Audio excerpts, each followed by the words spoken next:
మీరు ఒక విచిత్రమైన విషయాన్ని గమనించారా? మన తాతలు అమ్మమ్మలు కూడా పచ్చళ్ళు, చిరుతిళ్ళు, మిఠాయిలు తింటూ ఉండేవారు అని మనం తరచూ చెప్పుకుంటూ ఉంటాం. అది నిజమే. కానీ ఒక ముఖ్యమైన తేడా ఉంది.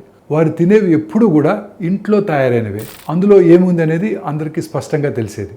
ఇప్పుడు పరిస్థితి పూర్తిగా మారిపోయింది. దీని గురించి వాళ్ళు చెప్తాను వినండి. ఈరోజు మనం చూస్తుంది ఏంటంటే, బయట కనిపించే ఆహారం ఒకేలా అనిపిస్తుంది, కానీ వాటిలో చాలా భాగం ప్యాకెట్స్లో, సూపర్ మార్కెట్లోంచి కొనుగోలు చేస్తున్నవే. పచ్చళ్ళు ఇంతకుముందు ఎలా ఉన్నాయో అలానే కనిపించవచ్చు, చిరుతిళ్ళ పేరు కూడా అదే ఉండొచ్చు, కానీ వాటిలో ఉండే పదార్థాలు మాత్రం మారిపోయాయి. Packet chips, biscuits, instant noodles, రుచులు కలిపిన పానీయాలు, తినడానికి సిద్ధంగా ఉండే ఆహారాలు, ఇవన్నీ ఇప్పుడు మన రోజువారీ జీవితంలో భాగమయ్యాయి. ఇప్పుడు మన శరీరం కేవలం ఆహారాన్ని మాత్రమే జీర్ణం చేయటం లేదు, దానికి తోడు నిల్వ చేసిన పదార్థాలు, కృత్రిమ రంగులు, సువాసనలు, తీపి పదార్థాలు వంటి అనేక రసాయనాలను కూడా తీసుకుంటుంది.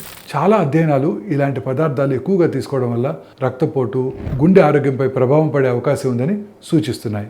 అందుకే ప్రతి ప్యాకెట్ ఆహారం తప్పు అని చెప్పాల్సిన అవసరం లేదు, కానీ ఒక మంచి అలవాటు చేసుకోవచ్చు. ఆహారం కొనుగోలు చేసే ముందు దాని పదార్థాల జాబితాను ఒకసారి చూడటం. ఎందుకంటే మన ఆహారం మారిపోయింది అంటే బయట కనిపించే రూపంలో కాదు, లోపల కలిపే పదార్థాల్లోనే.